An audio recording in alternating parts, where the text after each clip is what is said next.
Samantala, epektibong mass transit system ang nakikitang solusyon ni Senate Deputy Majority Leader Joseph Victor J.V. Ejercito sa matinding traffic sa Metro Manila.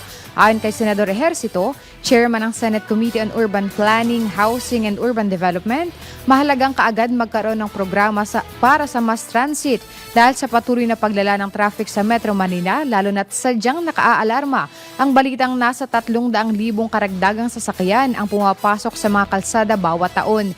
Partikular na tinukoy ni Senador Ejercito ang NSCR o North-South Commuter Railway Project at ang MMSP o Metro Manila Subway Project. Ang NSCR ay isang 147-kilometer rails na nag-uugnay sa Calamba City sa Timog at New Clark City sa Hilaga at dadaan sa ilang estasyon sa Metro Manila gamit ang kasalukuyang linya ng PNR o Philippine National Railways at magkakaroon din ng Airport Express Service na may mga high-speed train na magdadala ng mga pasahero sa New Clark International Airport.